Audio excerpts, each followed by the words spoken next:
Hi, everyone, and welcome back to another Planetarium show. My name is Jessica. I am the director of the Planetarium, and with me tonight is one of our students, a familiar face to those who've been here before, but I will still let him introduce himself. Hi, my name's Eli. I'm a physics and astronomy undergraduate student at UND. All right, so tonight we are going to be taking you on a tour of the constellations that you can find up this month. This is a particularly good time to be doing a virtual tour since, especially for those of us in northern Minnesota, it is bitterly cold outside. Yep. And that is the magic of the planetarium. We can take you on a journey through the night sky without actually having to risk frostbite. Yeah. So while I get set up, if you do have any questions throughout the show tonight, feel free to leave them down in the comments. Eli's going to be keeping an eye on that for me and will let me know. And we'll also have time for questions at the end of the show as well. So let's get started. Um, for anyone who hasn't joined us for our monthly star show, to do these we use a program called Stellarium. And what's really cool about this is it's essentially planetarium software where you can tell it your location, date, and time, and it'll simulate what the night sky looks like. And it is free to download. So if you want to play around with it for yourself, there is a link in the video description that you can get it and have fun with it. But I have it set up for us here in Duluth, Minnesota. For people elsewhere, your sky may look a little bit different, but you should still see a lot of the same things. And I do have it set up for right now. So if we could go outside and the clouds were clear and we were away from the city lights, this is what the night sky would look like. And we're going to get started with the north. In the north are a couple of constellations that we can see up pretty much all year round. And they have some great stories with them. They're also really helpful to help you navigate to find other constellations. They're good kind of starting points to launch your journey through the constellations of the night sky. So we're going to start with this group of 7 stars right here, pretty low on the northern horizon.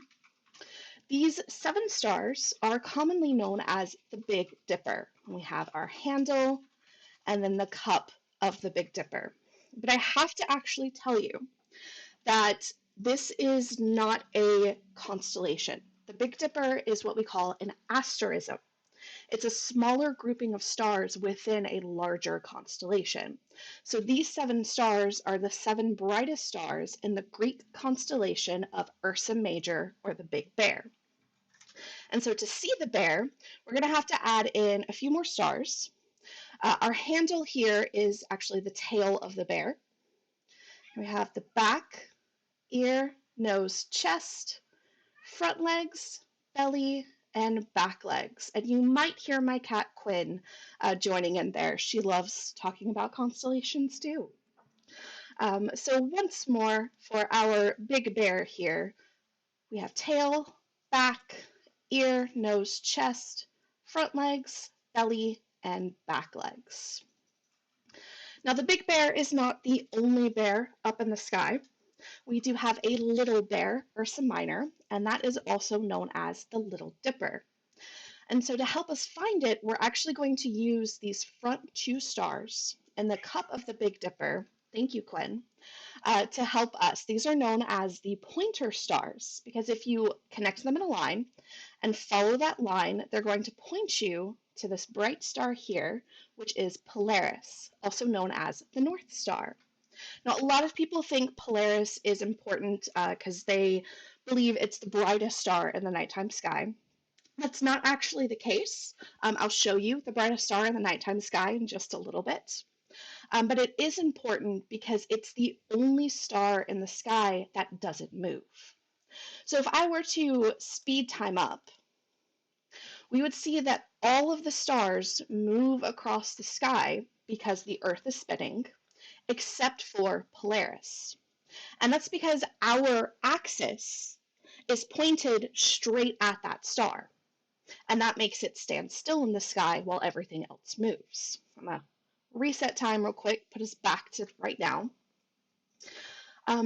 And so that means the star is always in the north. And that's why it was so special, especially for early navigators, because they knew if they could find the star, the North Star, they would know what direction north was.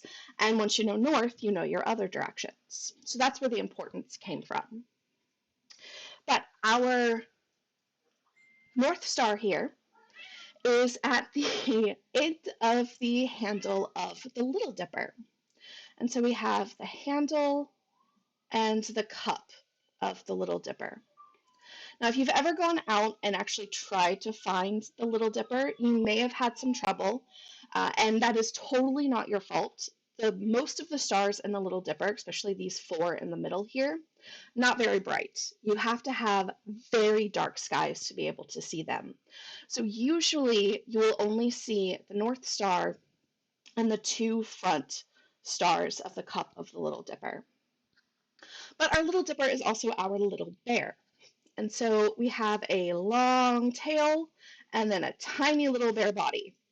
And that is our little bear. Now, both of these are Greek constellations. And both of these bears look kind of funny, right? Bears don't have long tails like this.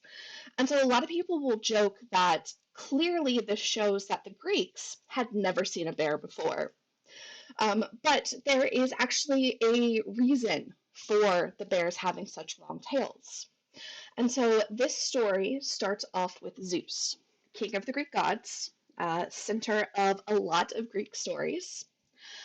And he goes down to Earth one day and ends up making a new friend with a woman named Callisto. Well, Zeus's wife Hera gets really upset at Zeus constantly leaving home and making new friends on Earth and just not being home to help her out. And so this is kind of the last straw. So she marches down to Earth, and to punish Zeus, she turns his new friend Callisto into a bear and then drags Zeus back up Mount Olympus. Well, what they didn't know was Callisto had a son named Arcas.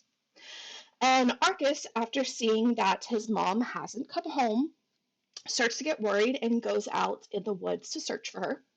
And as he's searching, he comes across this big, beautiful bear that he doesn't realize is actually his mother. And so he goes to draw an arrow to protect himself. Zeus was kind of checking in to see how Callisto was doing, to see if there was anything he could do to help. Sees Arcas with the bow drawn, realizes that Arcas is Callisto's son, not quite sure how, I'm going to assume because he's a god, and decides in a quick moment that the best way to resolve this situation is to turn Arcas into a bear as well. So now we got two bears. And Zeus, feeling a little guilty, decides to try and make it up to Callisto and Arcas by putting them up into the sky where they can live together forever as stars. But to get up there, he had to pick them up by their bare tails, spin them around, and fling them up into the sky.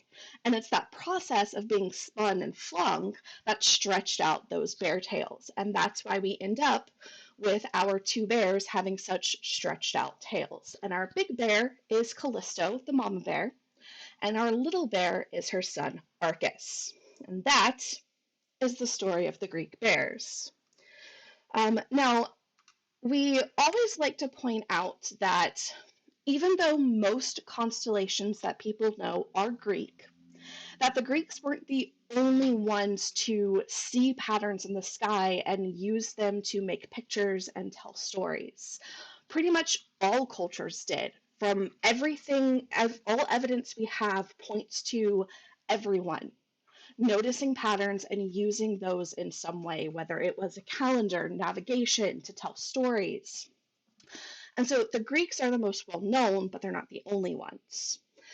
And so before heading off from the north, I know we've been sitting here a lot, I want to share one of my favorite stories that is about these 7 stars that make up what we typically call the Big Dipper. And this story comes from Korea.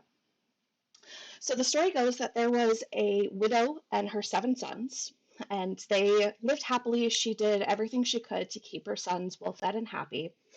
But one day, one of the sons wakes up in the middle of the night and realizes his mother is gone.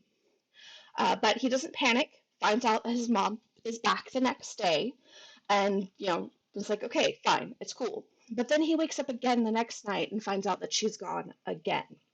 So the third night, he gets up and follows her as she sneaks out of the house, walks through the woods, has to swim across a river, up a steep hill, up to a house where she goes in and sits down and starts talking with this older lady in the house. And he realizes that this is his mom's only friend. And this is the only time that she has to kind of have some adult time, some grown up, just away from the kids' time. And he starts to feel really bad about it. So he goes back home and tells his brothers about this. And they decide to try and make the trek a little bit easier for their mother by going out and building a bridge across that river so she doesn't have to swim it. And the next night, after she goes on her way to visit her friend, she sees this bridge and stops and is extremely thankful for it, even though she doesn't know who did it, but asks the gods to please bless whoever built this bridge for how much help it is to her. And so, one by one, after many years, as the suns get old and die, they each become stars in the night sky because of the blessing that the mother asked for the builders of the bridge. And so, each of these 7 bright stars is one of those suns. And now they get to live forever together up in the sky in a place of honor because of what they did for their mom. And I just love that story. I think it's really sweet. All right, I think I've spent enough time over in the north, so let's turn on over to the southeast. And we're looking over here because right now, this time of year, up in the southeast, are 6 very bright, prominent constellations that are known as the winter hexagon. And before we get into that, I also want to point out that if you are outside right after sunset, if you look up high in the sky in the southwest, that bright red thing that you see, that's the planet Mars. And so you can go out and see a planet. Maybe not this week. Let's let the weather, warm up just a little bit. It'll be out all month long. So you'll be able to see it any evening this month. All right, so let's get started with our winter hexagon. And we're going to start with the most famous of the 6, probably because he's the most easiest to spot, and that is our friend Orion the Hunter, commonly known because of his 3 belt stars and then the 4 stars that kind of outline that, where we have his shoulders, his knees, the belt, a sword, and then either a bow and some arrows or a shield and a club. And that is Orion the Hunter. Thank you, Quen. She's really talkative tonight. So this star that I have circled is a star named Betelgeuse. You may also hear it called Betelgeuse. There's a couple of different pronunciations that people use. But when you translate that from Arabic, it means the armpit of the hunter because, well, that's where the star is located in the constellation. It is actually red in color. It's what we call a red supergiant, and it is going to go supernova sometime soon. I say it like that because in astronomy, soon could be thousands of years from now. Now, I don't want to cause a panic. When this star does go supernova, it's not going to harm us. We're far enough away, but we are close enough that it's going to be very bright. So bright that we'll be able to see it in the daytime. So I personally hope soon is actually in human terms soon, because I would like to see that. One other thing in Orion that I really like, and if you were with us on Wednesday, I've pointed this out then as well, but that is in the Sword of Orion here. This is actually a big gas cloud that we call the Orion Nebula. And it is something that you can see with your naked eye if you have very dark skies. But then through a pair of binoculars or a small telescope, you can start to make out a bit more detail there. And it's beautiful. It's one of my favorite winter objects to look at through a telescope. All right. So Orion is not alone. He has 2 companions, 2 hunting dogs with him. And so to find the first, we are going to take his belt and follow that in a line down to this bright star here, which is the star Sirius. Sirius is the brightest star in the constellation of Canis Major, the big dog, and that's why Sirius is often known as the dog star. And in fact, if you are a fan of any Harry Potter books, this is where the inspiration for Sirius Black for his animagus to be a dog, because Sirius is the dog star. That's also the Sirius XM radio station. Their logo is a dog for the same reason. Now, to see the dog, there's a couple of different ways you can see it. I see it a little bit differently than how this program draws it. So I see it such that Sirius here is the dog's eye, and here are his ears, his mouth, and then his body, and then the legs. So he's got this like little yippy dog that's walking along the horizon. That's how I see it. The program sees it a little bit differently, and that Sirius is the dog's heart, and then we have his head and his body. And this just goes to show that, we all can really make our own of the stars and the constellations. There really isn't a right or wrong way to see them. Heck, a lot of times the constellations don't even look like they're supposed to, which I'll get to a good example of in just a second. So, feel free to have fun with it. All right, so our other hunting dog, we're going to jump from Sirius up and to the left to this bright star here known as Procyon. Now, Procyon is the brightest star in Canis Minor, the little dog, and just wait for this constellation, guys. You ready? It's this star and this star. Yeah, it's two stars. It's a stick. I don't quite know how we got a dog from that. I guess he could be like a wiener dog or something, but there you go. That is Canis Minor, the little dog. All right. So Orion and his two faithful pooches are currently on the hunt for our next constellation. And to find it, we're going to take Orion's belt again, but instead of going down, we're going to go up. And that's going to lead us to this V in the sky with one bright red star known as Aldebaran. And this is the face of Taurus the bull. And so Aldebaran is his bright red angry eye. Then we have his nose, his horns come up this way, and his body stretches out over this way. And that is Taurus the bull. Now inside of Taurus, you may see something that looks like what a lot of people mistake for the Little Dipper, because it does look like a tiny miniature version of the dippers in the sky. This is what we call the star cluster Pleiades, and I'm going to zoom on in so we can see this up close. Pleiades, also known as the Seven Sisters, is an open star cluster. There are a couple thousand stars in this cluster, but there are 6 to 7 super bright ones, and that's what we can see with our naked eye from here on Earth, and why it's known as the Seven Sisters, because of those 7 bright stars. And there are a lot of great stories from around the world about this little grouping of stars. One of them comes from the Mono Native American tribe. And it starts off with a group of 7 wives who are just taking a stroll through the woods, end up getting a little snacky, see a field of wild onions, and decide to sit down and have a snack. Well, once they're done with their snack, they head on home, each going into their homes, kiss their respective husbands hello, and all of the husbands recoil because the wives have stinky onion breath. And they end up kicking the wives out of the house because they don't want to smell the stinky onion breath. Well, the wives are, of course, very rightly upset about this and decide, you know what? We don't need them, and decide to climb up into the sky and live together. And that is our group of 7 bright stars, are these 7 wives.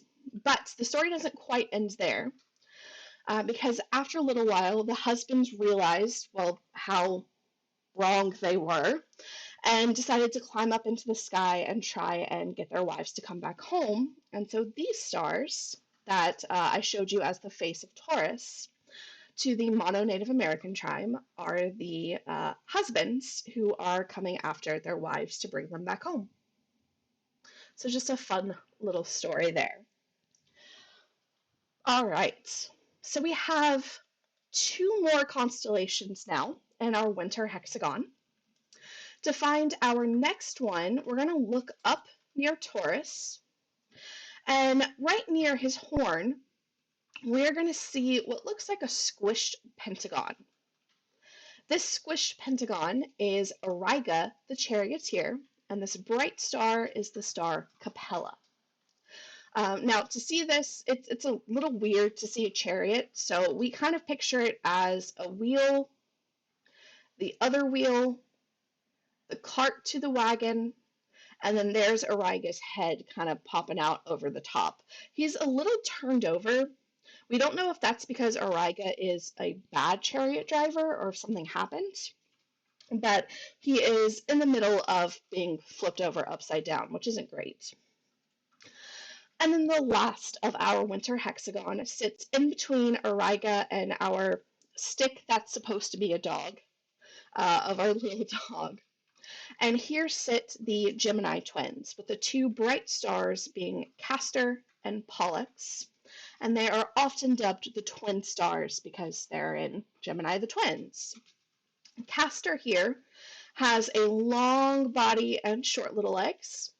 Pollux has a short body and long legs, and they're often pictured arm in arm walking along the Milky Way. Now, these two are always portrayed as kind of tricksters or troublemakers. And one of our favorite stories says that they have actually crashed a wedding and kidnapped the bride. And so instead of being arm in arm, this is actually that poor bride that they kidnapped that they are carrying and running away. Now, what I have decided is actually happening, because again, feel free to tell whatever stories you want with the stars in the nighttime. I've decided that Auriga is actually not a bad chariot driver.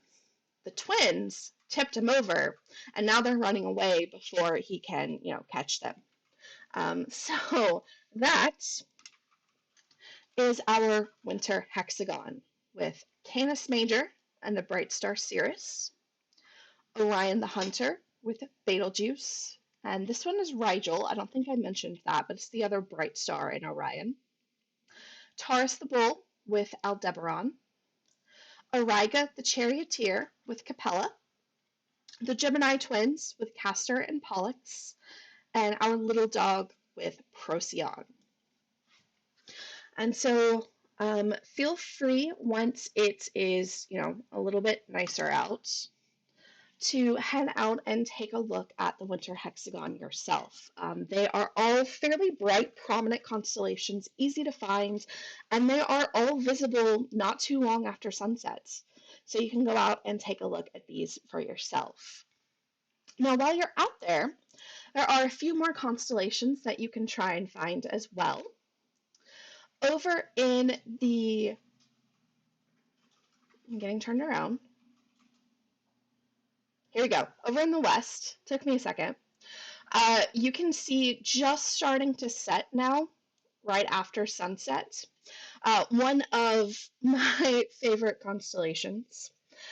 So this is supposed to be a horse with wings, which you might know as Pegasus.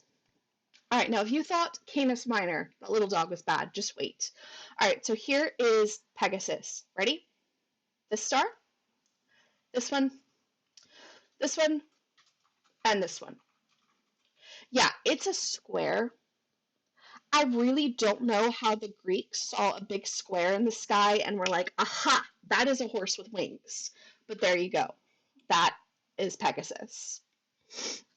But then on kind of either side of Pegasus here, this big V stretching out, or I guess it's a sideways V, is the two fish of Pisces. Here, let me turn Pegasus on. This program tries to make it look a little bit better, but it's really just the square. Like, that's all it is. But we have the two fish of Pisces over here. Um, let's see. And then on the other side in the east, starting to rise up right after sunset, is a typically spring constellation, which is Leo the Lion. And a lot of people will always tell you the trick to finding Leo is to look for the backwards question mark. The problem is if you have decently dark skies and can see, a couple hundred stars, even a couple thousand with really dark skies, you can make a backwards question mark out of a lot of them. And so the question becomes, what's the right one?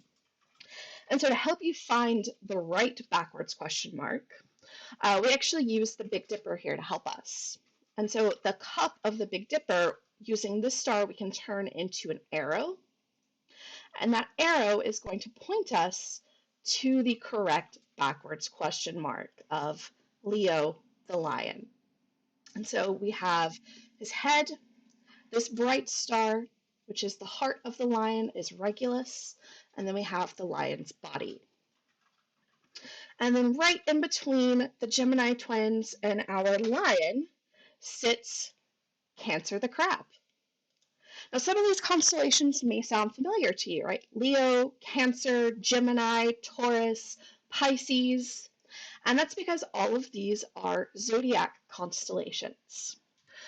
So what zodiac constellations represent, and let me turn this on real quick, are the constellations that the sun passes through over the course of the year. And this path that we call the ecliptic has been broken up into 12 segments because there are 12 months of the year. And so each of those 12 constellations are the constellations of the zodiac. Now, there are more than 12 that the sun passes through. These are just the ones that were picked. And so your zodiac sign is supposed to represent the constellation that the sun is in the day you were born. The problem is this was started about 2,000 years ago, and since then things have changed. And so according to the charts that you read for like your zodiac sign, that's actually off. Now I think the dates are pushed so that you're one sign next, I believe. I haven't looked at it in a while. But yeah, those charts are based off of the sky from 2,000 years ago, and things are different now. So, but it still can be a lot of fun to kind of look at. We're not trying to say anything about it. If you have fun with it and enjoy it, go for it. But with that, I think we will end our constellation tour for the month of February. And let me get switched back over. All right. Do we have any questions come through? No questions. Nope. All right. Well, Just a lot of captivated viewers. that's good to hear. Well, if you do have any questions, now is a great time. You can ask them down in the comments. And while we give this a few minutes to see if any questions come in, let me tell you what you can see coming up over the next week. So on Wednesday of next week, we are going to be doing our Aurora show, The Mystery of the Northern Lights. Tell you all about what they are, how they're formed, and give you some tips and tricks to help you see them for yourself. And then next Saturday, we are going to do a special show for Valentine's, since it's the day before Valentine's, and celebrate love of all kinds. Familiar, friendship, romantic love, and all of the stories of love that are told in the stars. Now, if you enjoyed the show tonight, you can book your own private virtual show with us. We've been doing quite a few of these since we launched, and it's been really fun. Doing some like virtual birthday party shows, we've done some field trips. So if you're interested in that, you can always check out our website, and it has all of the details for that there, as well as a reservation form. All right. I'm not seeing anything. Are you seeing anything, Eli? Because I know sometimes you see comments I don't. Not a one. Well, I'm going to assume that I just did a great job answering your questions before you had them. Yep, exactly what happened. Explained it before they could ask. All right. Well, I guess the last thing I will add is if you do love what we're doing and you'd like to support us, we are still selling our Stellar Distancing t-shirts to help raise money since we have been closed for almost a year now. This is just helping us to continue to be active during this time and do these live streams and things. So if you like what we do and want to support us, we greatly appreciate it. All right. Well, I think we will wrap it up there. Thank you, everyone, so much for joining us tonight. We hope we gave you some fun things to go out and look at. If you are in the north up here, bundle up. Stay inside. Maybe wait a week before There will you do be this. better opportunities. Don't go outside unless you need to. It's so cold. Yeah, it's just don't. Nope. So give it a week. They'll come back Everything will next still year. be there. Yep. But thank you again for being here, and we hope you have a wonderful rest of your weekend and stay warm. All right. Bye, everyone.